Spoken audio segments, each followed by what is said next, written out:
¿Qué tal? Buen día. Bienvenidos a esto que se llama Historias en Corto de la URC. El día de hoy tenemos un tema muy importante, muy interesante que se llama conocimiento complejo. Para que nos expliquen este tema, pues tenemos un invitado especial. Bienvenido.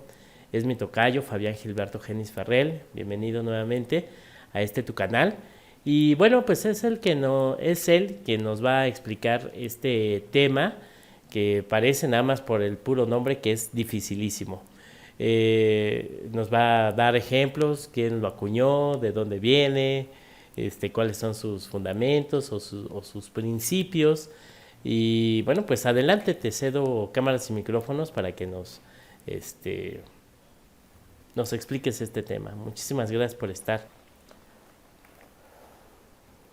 Bueno, pues muchísimas gracias por la presentación y yo encantado de estar aquí en tu canal y en tu programa Historia en Corto de la URC. Bueno, pues ahora nos toca corresponder a la parte del conocimiento complejo. ¿Qué es esto? ¿Cómo es una situación que ya está en nosotros o la tenemos que adquirir o qué se hace con ello?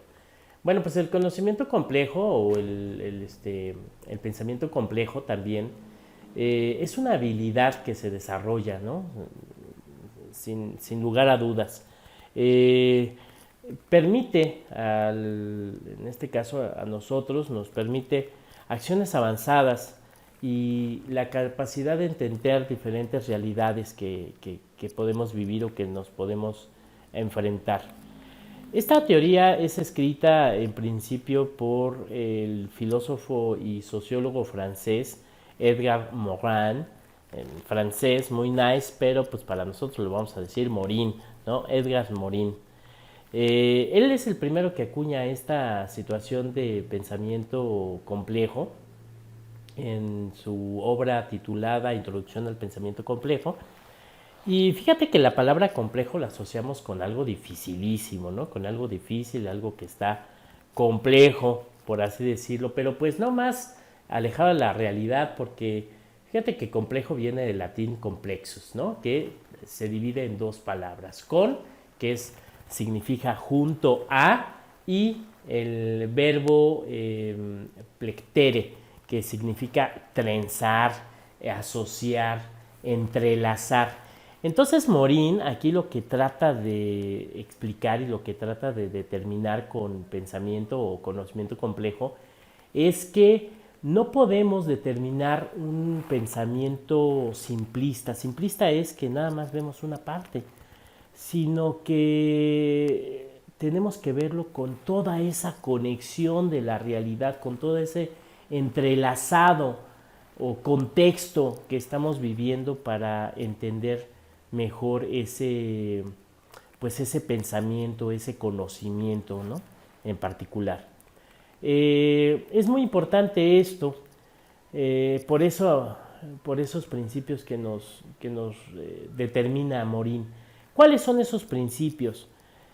Bueno, se tiene que desarrollar, como ya lo habíamos planteado, y se deben dominar tres principios principales. ¿Cuáles son?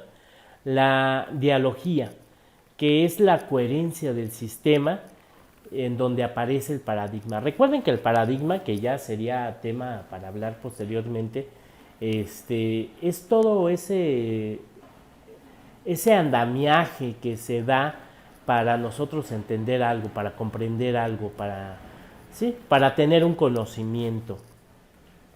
La recursividad, que es la capacidad de retroacción, de modificar el sistema, esa modificación del paradigma.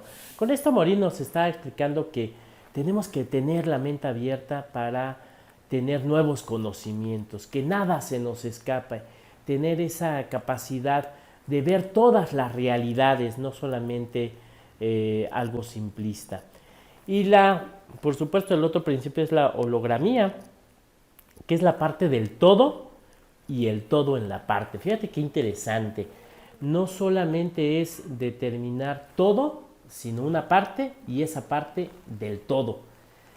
Esto lo podríamos ejemplificar en algo muy interesante, por ejemplo, pues antes en los que estudian el espacio, el universo, decían que todo estaba acomodado, que todo era orden, que todo se acomodaba a cierta manera, los planetas, los universos, etcétera.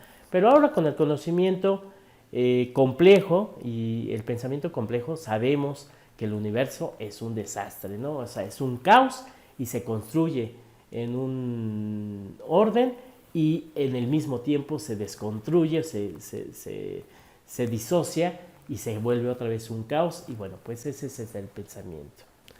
Bueno, pues muchísimas gracias. Gracias a Fabián por estar presente en este programa.